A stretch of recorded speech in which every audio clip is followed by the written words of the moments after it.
Her father traded her for just a sack of rice, giving her to a wealthy family to work as a servant in the house. Her days were filled with hard work. Before dawn, Oshin was awakened. Her first chore every morning was to draw water from the well, carry it on her skinny little body, and pour it into a large pot in the kitchen. Once full, she lit a fire and began cooking. Even when mealtime came, she couldn't sit still. Her master sent her out to sweep the yard and scrub every surface until it sparkled. When she returned to the kitchen, there was only food left in the pot. Her work was still incomplete. Oshin also had to look after her master's children and wash diapers. Not allowed to use the well water, she went to the river to wash, even though the water froze her skin. Time passed, and winter came again. Her face began to glow with hope. As agreed, after this winter, she could return home. But one day, her master's money disappeared, and without proof, Oshin was accused of theft. Oshin denied it, but it fell on deaf ears. When she was given the task of washing diapers in the river, she bravely headed for the mountain forest to escape. With her remaining strength, she returned home and embraced her mother. But her father quickly pulled her away. Because she ran away, the rice the family received had to be returned. Her father angrily said,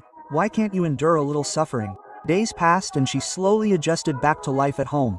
However, due to economic difficulties, her parents gave the newborn baby to another childless family so that her life would be better. Although reluctant, Oshin could only accept. To help her family, she returned to wander. Through an intermediary, she heard that a rice shop was looking for a nanny with 2 years' wages of 5 sacks of rice. She was grateful and worked diligently, waking up before sunrise, cooking, helping with other chores, and taking care of the children. Her kindness was noticed by the old head of the family. There she first tasted white rice. It was sweet and fragrant. Her hard work and kindness made her quickly become close to everyone, until she was truly accepted and became a friend of the young lady. One day she learned that her mother often dressed up heavily to accompany rich people. That night her mother explained that she worked at an inn and accompanied guests on walks. It was not for shame. She promised to return in the spring. The child was sad, not understanding why her mother had changed. The old head of the family said, "Women work hard not for themselves, but for the family." The following spring, news arrived that Grandma was seriously ill. Madam told her to go home immediately, but she chose to finish her work first. Another nanny suggested she go, but she refused. She didn't want Grandma to see her shabby. Then the young madam gave her a new kimono to give Grandma peace of mind. Unfortunately, she still arrived late. Sadness enveloped everyone, but her mother continued to work hard for the family. She also began to understand the meaning of a mother's sacrifice. A life of mediocrity was already draining enough. Adding children without preparation would only add to the burden. It wasn't about refusing sustenance, but about preparing a decent home, a full dining table, and a secure future. Children are a trust, not just a number on a family card. If the economy isn't strong yet,